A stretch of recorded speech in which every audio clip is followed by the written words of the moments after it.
Mais uma vez, Senhor, nós oramos a Ti, no nome do nosso Senhor Jesus Cristo, confiados, Pai, no sacrifício que Ele fez. E por sermos Teus filhos, Senhor, nós somos alimentados pelas palavras que saem do Senhor. É o Senhor que nos dá vida, é o Senhor que nos sustenta, existentes, física e espiritualmente. E é por Tua providência que nos chega por meio da Escritura, que nós recebemos o alimento necessário para nutrir a nossa alma, para encontrarmos crescimento, alegria em Ti, piedade, devoção, anseio pelo Senhor. Todas essas graças nos chegam por meio da Escritura e são aplicadas a nós pelo Espírito Santo. E nós sabemos disso, Senhor. E é com essa santa expectativa que nós nos aproximamos do texto sagrado mais uma vez, suplicando por esse milagre, suplicando por essa graça, suplicando que o Senhor, pelo Teu Espírito, supere todas as barreiras, desde as nossas barreiras internas até as barreiras geográficas. E o Senhor faça com que a palavra chegue ao nosso coração. Pedimos isso no nome do Teu Filho, Jesus Cristo, a palavra viva. Amém. Amém. Bom, meu irmão e irmã, vamos abrir a Bíblia então? Josué capítulo 11. Vamos ler a Sagrada Escritura em Josué capítulo 11. E nós vamos meditar um pouco nesse texto hoje. Já tenho falado para os irmãos que o livro de Josué é uma espécie de um diário de guerra. Ele é um livro que apresenta o cumprimento das promessas que Deus fez a Abraão, Isaque e Jacó, dizendo que eles herdariam a terra de Canaã, e dali eles se estabeleceriam, e Deus seria o Senhor deles, e deles viria o Messias que abençoaria todas as nações. E o livro de Josué conta essa história, como foi o estabelecimento deles na terra. Eu tenho também dito aos irmãos que esse livro ele ilustra a vida cristã. A vida cristã também é uma vida de batalhas. Também é uma existência na qual nós enfrentamos muitos inimigos. E nós temos a presença de Deus que garante que as promessas que Ele fez para a gente lá no passado, as promessas que nos chegaram através da Escritura, todas elas irão se cumprir. Então, nesse sentido, esse livro é muito atual. Eu falei para os irmãos na última mensagem que Josué, ele avançou a terra prometida pelo centro dela, e depois de conquistar algumas cidades importantes ali no centro da terra prometida, como Jericó e a cidade chamada Ai, ele enfrentou uma confederação de reis do sul, encabeçada por um rei chamado Adonisedeque. E esse homem, ele ataca a cidade de Gibeão, que foi a única cidade que fez uma aliança com Josué, como uma forma de se fortalecer para então enfrentar os exércitos de Israel. E nós vimos, irmãos, o modo glorioso como Deus concedeu vitória a Josué e aos hebreus. Nós falamos que Deus aterrorizou aquele exército de inimigos do sul, fez chover pedras sobre eles e ainda parou o sol para que Josué consumasse toda a vitória abaixo dos raios de luz. No capítulo 11, hoje nós vamos considerar mais uma batalha que Josué está enfrentando. Só que dessa vez não mais reis do sul, já que os reis do sul todos haviam sido conquistados. Mas é formada uma nova confederação de reis, agora uma confederação do norte, encabeçada por um rei chamado Jabim. E esse homem, meus irmãos, ele consegue reunir todos os povos, todas as cidades, todos os exércitos do norte de Canaã, do oeste, do leste. Ele consegue juntar um grande exército ao ponto de Israel, onde os olhos alcançavam ver inimigos.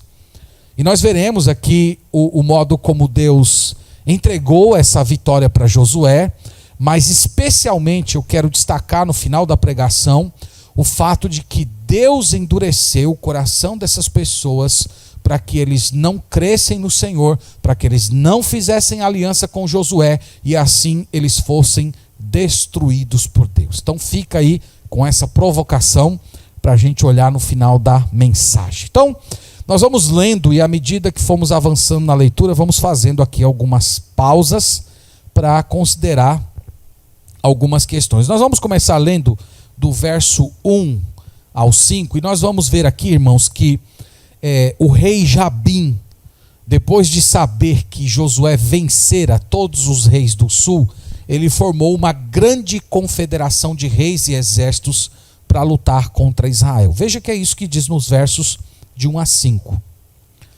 Tendo Jabim, rei de Hazor, ouvido isto, enviou mensageiros a Jobabe, rei de Madom, e ao rei de Sinrom, e ao rei de Aczaf, e aos reis que estavam no norte, na região montanhosa, na Arabá, ao sul de Quinerete, nas planícies e nos planaltos de Dor, do lado do mar, aos cananeus do oriente e do ocidente, aos amorreus, aos heteus, aos ferezeus, aos jebezeus nas montanhas e aos heveus ao pé do Hermon, na terra de Mispa. Saíram, pois, estes e todas as suas tropas juntos com eles.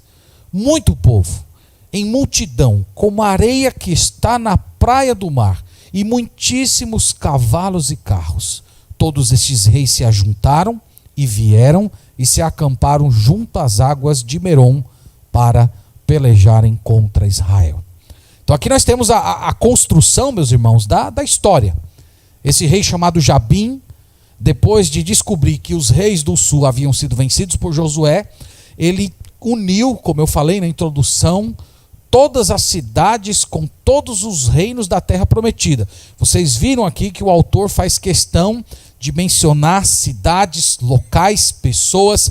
Se você pegar essas cidades aqui, você for olhar no mapa, você vai ver que ele está citando cidades do centro, cidades do norte, cidades do leste, cidades do oeste, dando aquela ideia geral para o leitor de que foi uma confederação enorme de reis, eram milhares de pessoas que foram reunidas com um único objetivo: destruir os exércitos de Israel. Então ele formou toda essa confederação. Do verso 6 ao verso 9, nós temos a reação de Josué. Nós vamos ver que Josué, num primeiro momento, tem medo, mas ele, mesmo assim, obedece ao Senhor. Veja do verso 6 ao verso 9, a palavra de Deus dizendo o seguinte: Disse o Senhor a Josué: Não temas diante deles, porque amanhã, a esta mesma hora, já os terás traspassado diante dos filhos de Israel. Os seus cavalos já retarás e queimarás os seus carros. Josué e todos os homens de guerra com ele veio apressadamente contra ele. Josué e todos os homens de guerra com ele veio apressadamente contra eles às águas de Merom e os atacaram. O Senhor os entregou nas mãos de Israel e os feriram e os perseguiram até a grande Sidom, até Misferote Maim e até ao vale de Mispa, ao oriente. Feriram-nos sem deixar nem sequer um. Então aqui, irmãos, nós temos Deus falando com Josué. Deus chega para ele e diz: não temas. Ora, não temas por razões muito óbvias. Era muita gente, era um exército de milhares, poderíamos até dizer, quem sabe até milhões de pessoas. Era um exército longo, que povoava a terra. Além disso, era um povo que já dominava certas tecnologias que Israel ainda não tinha. O texto fala aqui, por exemplo, de carros de guerra. Então esses carros de guerra já foram encontrados pela arqueologia, eram de madeiras, normalmente ficava um soldado ou dois soldados em cima, era puxado por cavalos e tinham aqueles pinos de ferro ao redor que iam passando e arrancando as pernas das pessoas. Então eles já estavam muito bem organizados como um exército. E Deus apareceu para Josué e confortou o coração dele. Disse: olha, não se preocupe, não fique com medo. Será uma guerra de um dia só. Amanhã, essas mesmas horas, vocês já terão desbaratado completamente esse exército. E Deus deu umas instruções, irmãos, que para a gente parece meio estranho. Deus falou que assim que os exércitos fossem vencidos, eles deveriam queimar os carros deles e eles deveriam jarretar os cavalos. Jarretar os cavalos significa que eles deveriam cortar os tendões da pata dos cavalos para que eles não corressem mais.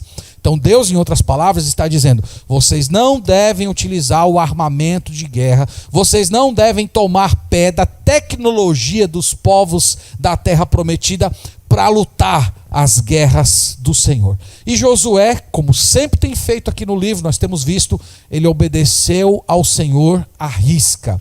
Ele entrou para a guerra sem medo, ele saiu vencendo todos aqueles povos e depois ele fez precisamente o que Deus disse. Ele destruiu todos aqueles carros e ele jarretou os cavalos. Ele não tomou aquele armamento tecnológico para continuar as guerras do Senhor. Terminada essa batalha, Josué parte para a conquista do norte. É o que nós temos do verso 10 ao verso 15. Acompanhem comigo a leitura, por favor. Diz assim: nesse mesmo tempo, voltou Josué, tomou a Hazor e feriu a espada o seu rei, porquanto Hazor dantes era a capital de todos estes reinos. A todos os que nela estavam feriram a espada e totalmente os destruíram, e ninguém sobreviveu, e a Hazor queimou. Josué tomou todas as cidades desses reis e também a eles, e os feriu a espada, destruindo-os totalmente, como ordenara Moisés, servo do Senhor. Tão somente não queimaram os israelitas as cidades que estavam sobre os outeiros, exceto Hazor, a qual Josué queimou. E a todos os despojos destas cidades e ao gado, os filhos de Israel saquearam para si. Porém, a todos os homens feriram a espada, até que os destruíram e ninguém sobreviveu.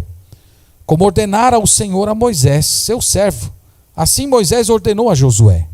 E assim Josué o fez. Nenhuma só palavra deixou de cumprir. E de tudo o que o Senhor ordenara a Josué. Então o texto, irmãos, é bem explicativo. Esse grande exército veio lutar contra Josué. Logo depois que Josué os derrotou, ele partiu com o seu exército para conquistar todas aquelas cidades. E aqui ele faz questão de mencionar cidades e regiões pelo nome, para dizer que ele estava simplesmente se apossando de toda a terra prometida, norte, leste e oeste. O texto salienta que eles não deixaram pessoas sobreviventes, eles foram matando cada uma daquelas pessoas que estavam naquelas cidades. E nós já falamos reiteradas vezes que isso foi uma ordem expressa do Senhor. Na verdade, foi uma promessa que Deus fez ainda nos tempos de Abraão, dizendo que o povo de Israel iria demorar ainda 400 anos para tomar posse daquela terra, porque ainda não havia chegado a medida dos amorreus. Mas na época de Josué, a medida dos amorreus chegou ao seu limite.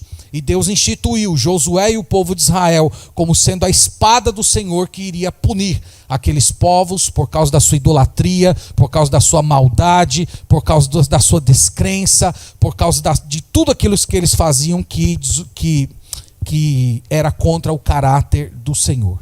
E você também deve ter percebido a ênfase que o texto dá à obediência de Josué. O texto salienta várias vezes que ele o fez tal qual ele ouviu de Moisés, ele estava cumprindo à risca tudo aquilo que Moisés dissera a ele. Então aqui ele está consumando a conquista do norte da terra prometida.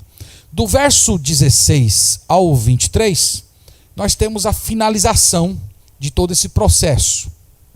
Diz assim do verso 16: tomou, pois, Josué toda aquela terra, a saber, a região montanhosa, todo o Neguebe, toda a terra de Gósen, as planícies, a Arabá e a região montanhosa de Israel com suas planícies, desde o monte Alaque, que sobe a Seir, até Baal-Gade, no vale do Líbano, ao pé do monte Hermon, também tomou todos os seus reis, e os feriu e os matou. Por muito tempo Josué fez guerra contra todos estes reis.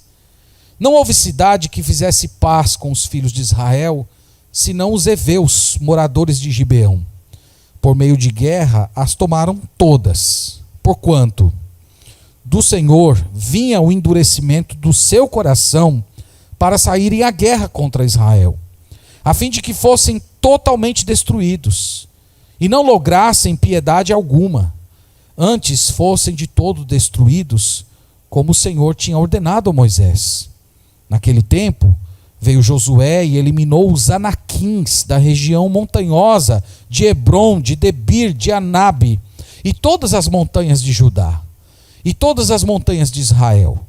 Josué os feriu totalmente com as suas cidades. Nenhum dos anaquins sobreviveu na terra dos filhos de Israel. Somente em Gaza, em Gate e em Asdod alguns subsistiram.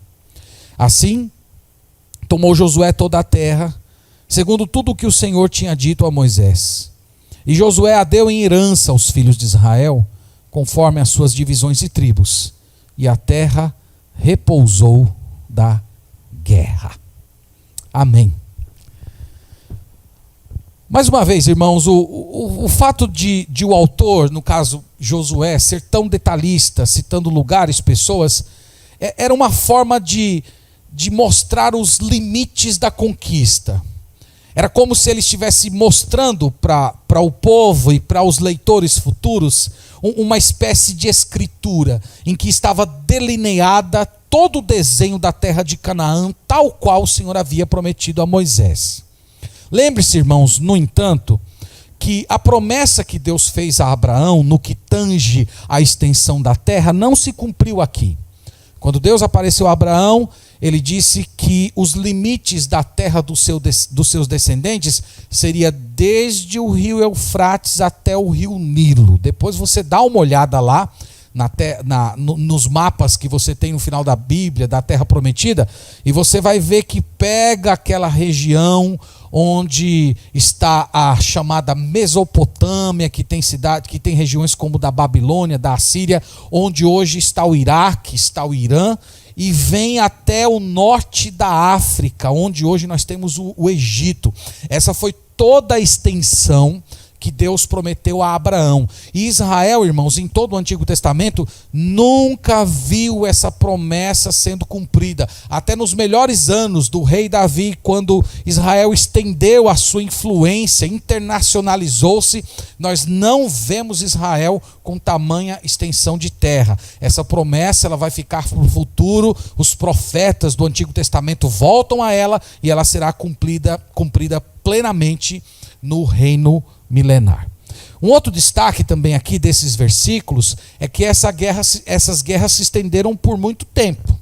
O texto fala aqui, eu vou voltar a esse tema no final, que esses povos da Terra Prometida, eles fizeram questão de não entrar em aliança com Israel, como os gibeonitas fizeram. E a explicação do texto sagrado é que Deus estava punindo aquele povo, Deus estava endurecendo o coração deles para que eles não fizessem aliança com Israel e fossem assim todos destruídos. Um outro destaque importante aqui são os anaquins. Você deve lembrar lá, você que tem um pouquinho de intimidade com o Antigo Testamento, você deve se lembrar que quando eles chegaram, ainda na época de Moisés, na cidade de Cádiz Barneia, e eles mandaram os espias para Jericó, esses espias voltaram e eles encheram o coração de Israel de medo. Falando de quem? Dos anaquins. Os anaquins eram gigantes, homens de mais de 3 metros de altura.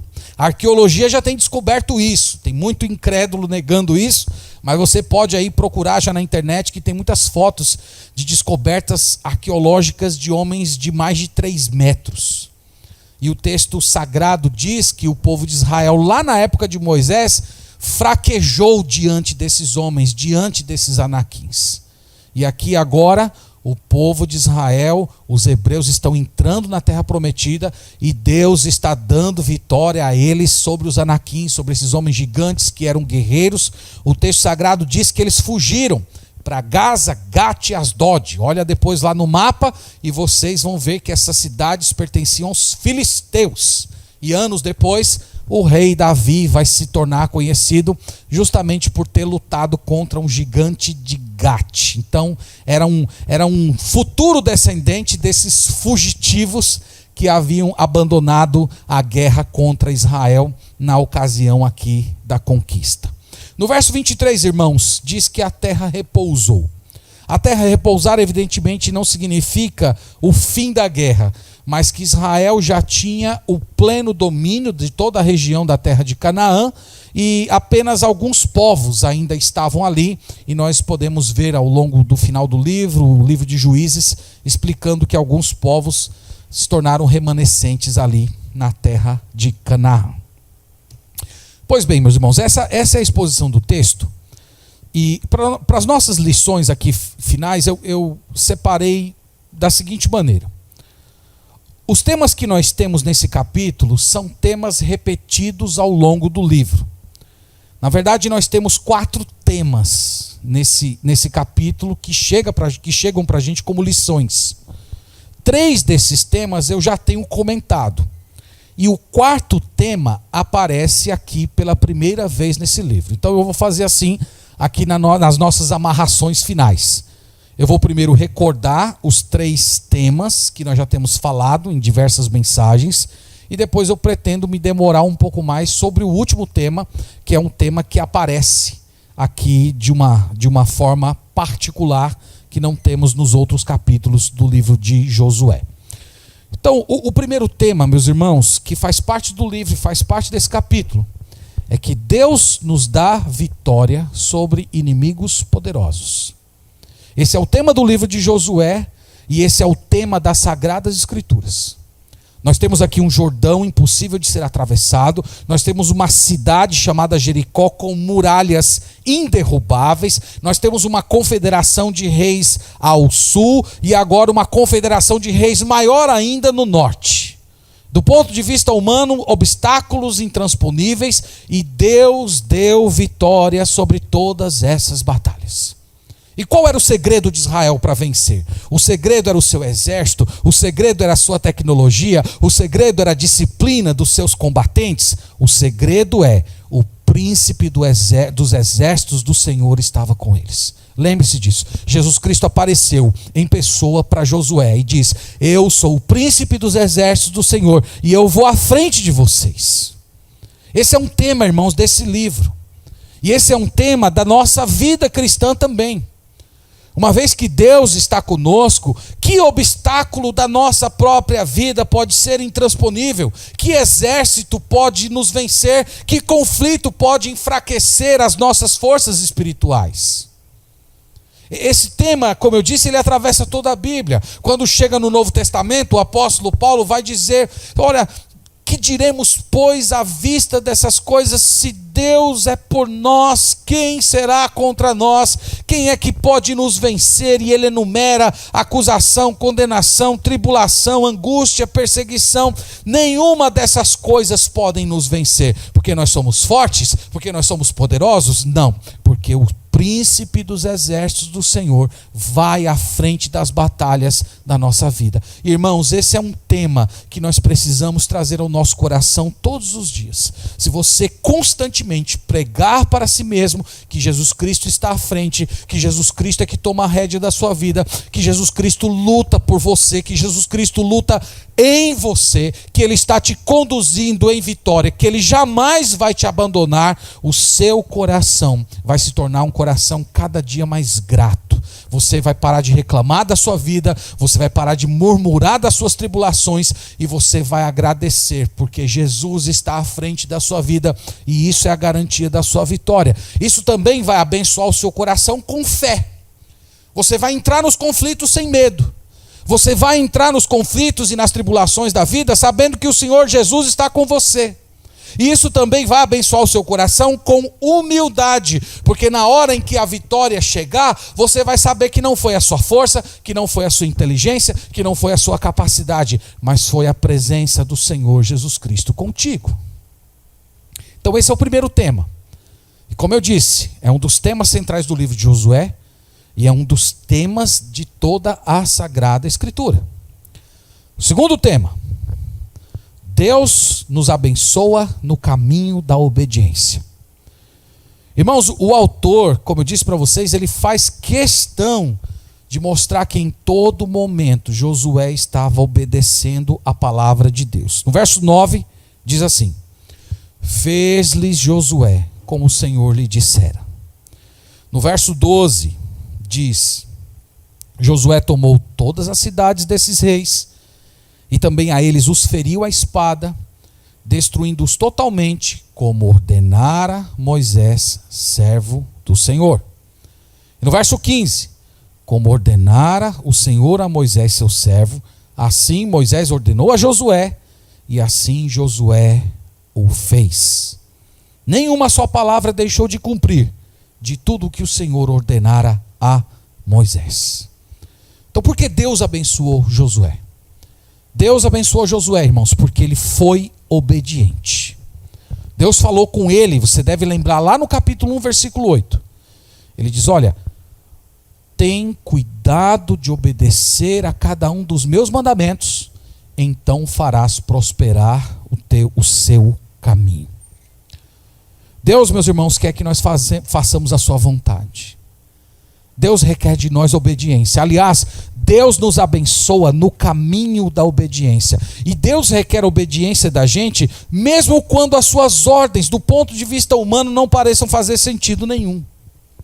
Deus ordenou aqui a Josué, nós vimos: olha, Josué, depois que você vencer esses reis, não fiquem com os carros de guerra deles, não fiquem com os cavalos deles. Ora, irmãos, do ponto de vista humano, isso seria uma coisa muito boa para Josué. Ele equipar seus exércitos com cavalos, ele equipar os seus exércitos com carros muito avançados para aquela época, e Deus disse que não queria que ele tivesse uso de nenhuma dessas coisas. E por que Deus estava dando esse tipo de ordem? Para deixar claro que a vitória vem de Deus, para deixar claro que o Senhor é o Senhor da guerra, para deixar claro que era a presença de Deus e não as armas de guerra que iriam conquistar a terra prometida. E o texto diz que Josué obedeceu. Josué obedeceu mesmo quando não fazia sentido.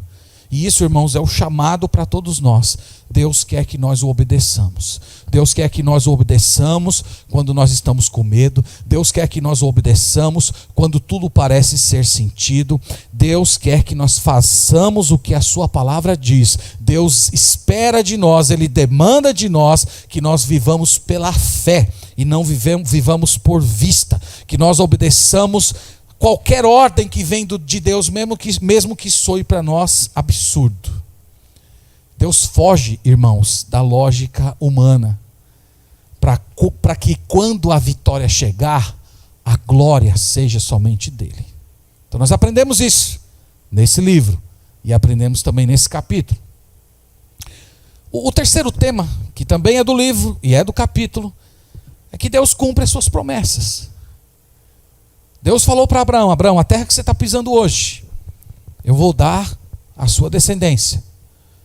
Deus falou isso com Abraão por volta do ano 2160 a.C. E aqui nós estamos por volta do ano 1380, 90. E ali Israel está conquistando a terra. Então você imagina aquelas pessoas pisando naquelas cidades e se lembrando que 600, 700 anos antes Abraão havia pisado ali. E eles agora estavam colhendo aquelas promessas que Deus havia dado a eles. Imagina esse povo lembrando: meu pai um dia desse era escravo no Egito. Meu pai um dia desse estava lá fazendo tijolos para Faraó construir as suas cidades. E agora nós somos um povo, nós temos um Deus, nós temos uma identidade, nós temos uma casa. Os exércitos poderosos dessa terra estão fugindo da gente. Deus cumpriu as suas promessas. E esse, irmãos, é um apelo de toda a Escritura. Deus chamando o seu povo a alimentar o seu coração, a fortalecer a sua fé com as promessas que Ele tem feito. E isso é o que nós temos que fazer enquanto estamos na guerra. Isso é o que nós temos que fazer enquanto estamos nos desertos dessa vida. Crer em Deus, olhar para as promessas de Deus e pregar para nós mesmos cada uma delas e dizer: é verdade, o Senhor empenhou a sua palavra, o Senhor vai cumprir aquilo que Ele disse, apesar de mim, apesar das minhas fraquezas, apesar dos meus pecados, Ele vai cumprir cada uma das suas palavras. E quando nós nos apossamos, meus irmãos, das promessas de Deus, e nós cremos nelas de todo o coração, o Espírito Santo de Deus conforta o nosso coração na tribulação. E é por isso que você precisa dessas promessas. É por isso que você precisa se agarrar a cada uma delas. O quarto tema, e como eu disse para vocês, esse quarto tema, ele não apareceu no livro inteiro, ele aparece só agora. E eu gostaria de dedicar um pouquinho mais de tempo para olhar ele de perto. E o tema é esse: Deus endurece pessoas. Esse tema para muita gente é estranho. Tempo desse mesmo, estava vendo um texto escrito por um amigo pastor em que ele fez uma menção sobre esse assunto. E várias pessoas se revoltaram contra ele. Mas, irmãos, quem se levanta contra essa verdade, definitivamente, na melhor das hipóteses, não tem lido a Escritura com muita atenção. No verso 20, veja o que Deus diz aqui através de Josué. Porquanto do Senhor vinha o endurecimento do seu coração para saírem à guerra contra Israel, a fim de que fossem totalmente destruídos e não lograssem piedade alguma, antes fossem de todo destruídos, como o Senhor tinha ordenado a Moisés. Então, o texto diz que eles se recusavam a fazer aliança com Israel. O texto diz que eles formavam exércitos para lutar e destruir Israel. Que eles não queriam assinar um tratado de paz como os gibeonitas queriam, ou fizeram. E por que eles não quiseram isso? A explicação é: Deus endureceu eles. E por que Deus endureceu o coração deles? O texto diz: porque Deus queria os punir, que Deus queria destruí-los, que Deus queria acabar com esses povos.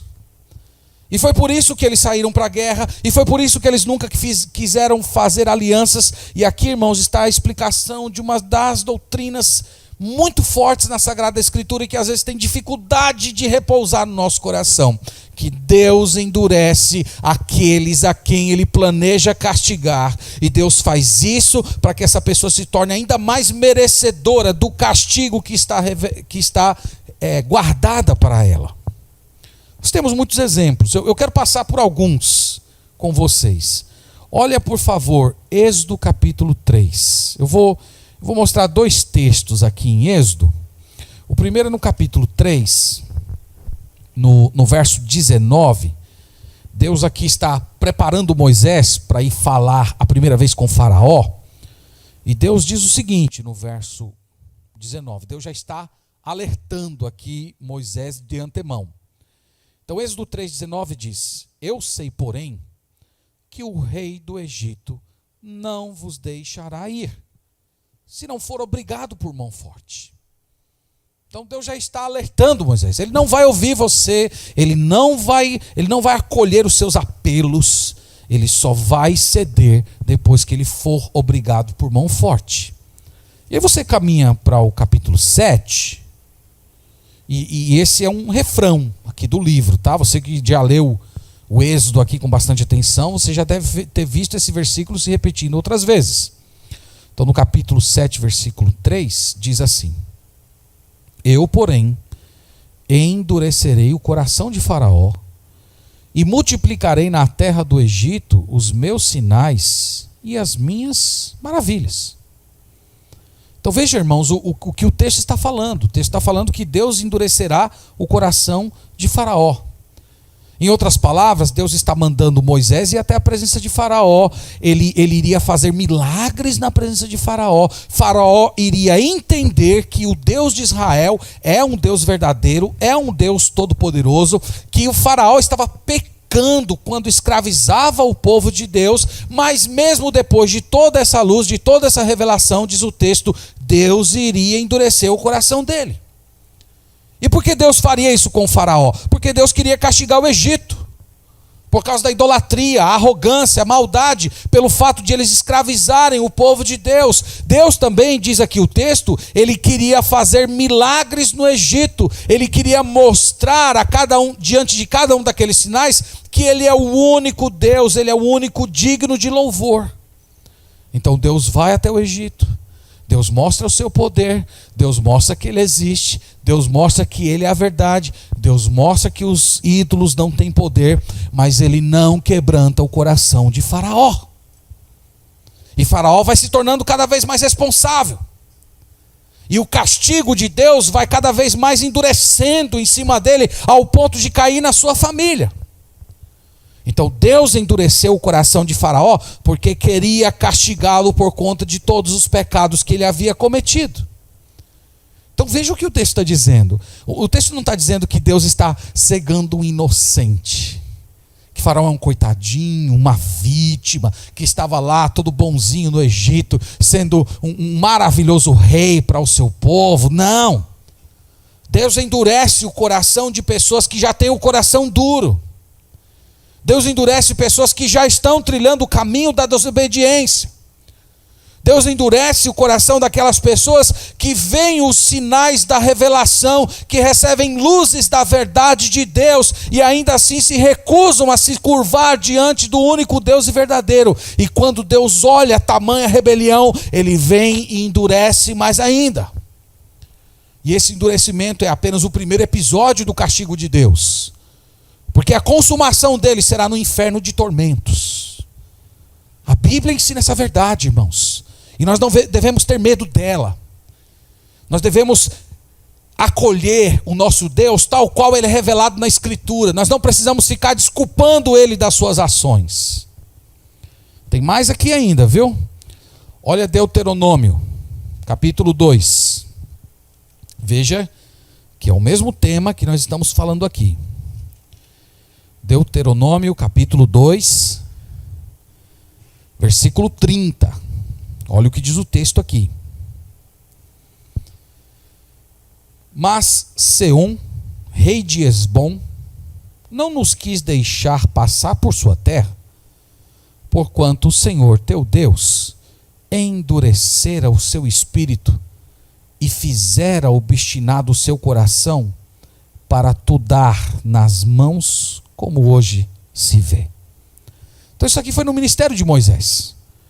Moisés estava passando nas terras desse rei, e ele mandou um recado para Esbom dizendo, olha, deixa eu passar pela sua cidade, não vou mexer em nada, não vou tocar em nada, deixa eu só passar, deixa eu transitar com o meu povo por aí. E esse rei não só recusou deixar Moisés passar pelas terras dele, como formou um exército e foi lutar contra Moisés. E Moisés está explicando por que isso aconteceu, porque esse homem foi tão duro, porque esse homem resistiu ao meu pedido, porque Deus endureceu o coração dele, porque Deus queria destruir esse rei e queria destruir o seu povo também. Vocês estão vendo, nós temos passagens bíblicas que ensinam isso. Agora vamos para 1 Samuel, capítulo 2.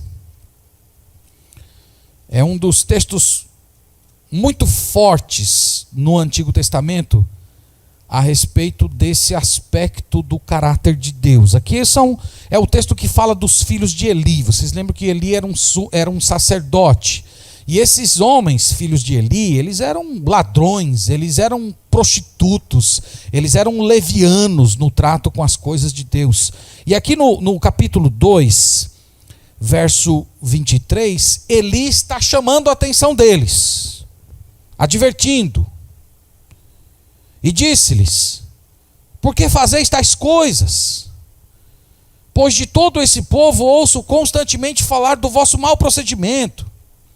Não, filhos meus, porque não é boa a fama esta que ouço. Estás fazendo transgredir o povo do Senhor. Pecando o homem contra o próximo, Deus lhe será árbitro. Pecando, porém, contra o Senhor, quem intercederá por ele? Agora veja a explicação.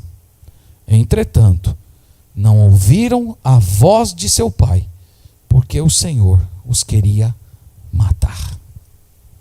Muito forte isso, não é? Então, qual é a explicação final para o endurecimento do coração desses jovens que se recusaram a ouvir os apelos de seu pai, dizendo: não façam isso, se vocês pecam contra Deus, não vai ter ninguém para defender vocês. A explicação é: Deus os queria matar. Então, já que eles não levavam as coisas de Deus a sério, Deus então endurece o coração deles para que eles se tornem ainda mais culpados diante de Deus e o juízo do Senhor sobre eles fosse ainda mais sério. Essa é a explicação do texto. Para a gente fechar aqui, 1 Tessalonicenses capítulo 2. Para pegar um texto do Novo Testamento e compor aqui toda essa teologia que nós estamos tentando traçar para os irmãos aqui do endurecimento. Capítulo 2, verso 9.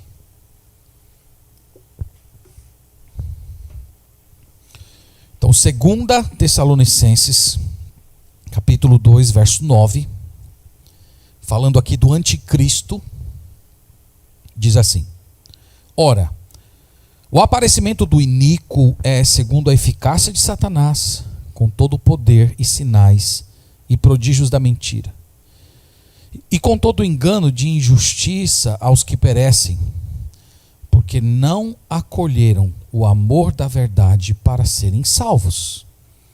É por este motivo, pois, que Deus lhes manda a operação do erro, para darem crédito à mentira, a fim de serem julgados todos quantos não dão crédito à verdade. Antes, pelo contrário, deleitaram-se com a injustiça. Então veja, essas pessoas, elas resistem à verdade. O evangelho é pregado, elas não creem. Aí o texto diz: uma vez que eles rejeitaram, isto é, uma vez que eles endureceram ao Senhor, o que é que Deus faz? Deus envia a operação do erro. Deus envia, no caso aqui, demônios, o próprio anticristo, que faz milagres diante dessas pessoas, e essas pessoas creem, elas se curvarão, elas adorarão a Ele, e o texto diz que Deus está fazendo isso com essas pessoas para que elas sejam julgadas, para que elas sejam punidas finalmente pelo Senhor. Então, meus irmãos, esse, como eu disse no início, é um tema novo que aparece no livro de Josué, e é um tema que tem reverberações por toda a Escritura. E o que isso tem a ver conosco hoje? Ora, eu acho que as lições são muito claras. A Bíblia está repleta de exortações que nos chamam a nos aproximar de Deus. Deus disse ao povo de Israel e a todos nós: buscai ao Senhor enquanto se pode achar. O Senhor Jesus Cristo chama a gente a vir a Ele. Em Apocalipse capítulo 3, Ele diz: eis que estou à porta e bato. Deus está chamando, irmãos, as pessoas ao arrependimento, à mudança de vida, ao abandono do pecado. Mas tem algo que nós aprendemos na Escritura, é que a paciência de Deus tem limites. Portanto, se você vem há muito tempo resistindo à operação do Espírito Santo, adiando o arrependimento, pode chegar o momento que o seu coração não queira mais se arrepender, que Deus simplesmente retire de você a graça do arrependimento, porque lembre-se que o arrependimento não é apenas uma bênção, não é apenas algo do seu coração, o arrependimento é uma dádiva de Deus, e você pode chegar numa certa condição em que você olhe para dentro de você e não encontre mais nada, nem um espaço dentro da sua alma que queira se arrepender e mudar de vida. É um erro você ficar pensando que pode abandonar o seu pecado na hora que você quer. Você não pode, isso é mentira. O seu coração é corrompido, o seu coração tende para o mal, e é por isso que você precisa aproveitar todas as oportunidades que Deus te dá.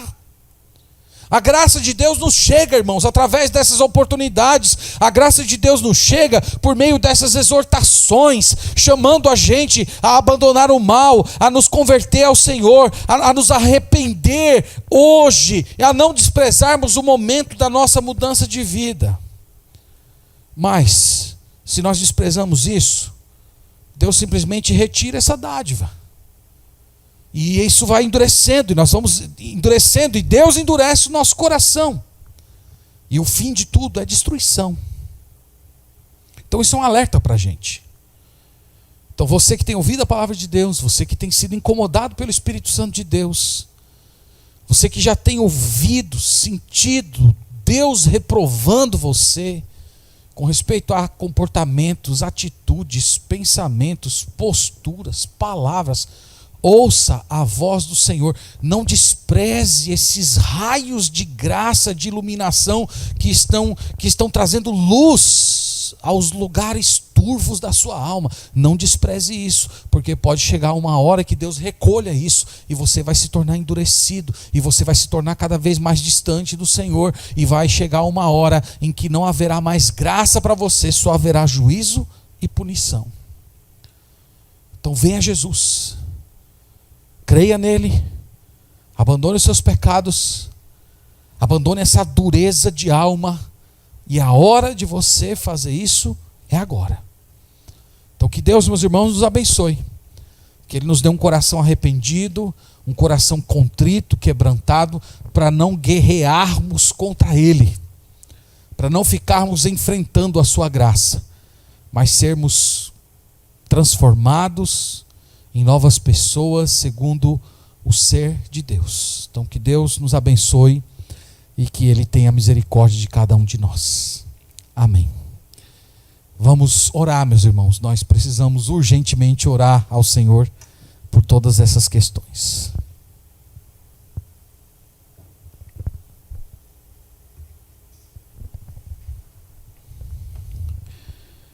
Senhor, nós te agradecemos, Pai, por esse momento.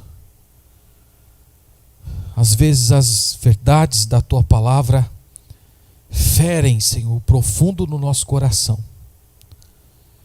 Mas nós recebemos essas advertências como a manifestação da Tua misericórdia. São os Teus alertas que nos despertam do sono, do comodismo, dos nossos próprios pecados, para recorrermos ao Senhor e atendermos à Tua voz de conversão, de santificação e de mudança de vida. Tem misericórdia de nós, Senhor. Nós não queremos um coração semelhante ao dos amorreus, nem dos habitantes de Esbom, nem como dos filhos de Eli, e nem daquelas pessoas que no futuro serão objeto da ação do anticristo. Nós desejamos, ó Deus, um coração quebrantado, um espírito contrito, que treme diante da Tua palavra. Então, Senhor, nos desperta. Desperta em nós, tem misericórdia. Ajuda-nos, Senhor. Ajuda-nos por Tua misericórdia. Desperta os nossos olhos. Acorda os nossos afetos. Que nós não sejamos enganados pelo pecado, mas que venhamos a nos entregar ao Senhor completamente, sem reservas, atendendo ao Teu chamado por uma nova vida. Continua nos dando graça, Senhor. Enche o nosso coração de arrependimento todos os dias. É a oração que fazemos no nome de Jesus. Amém.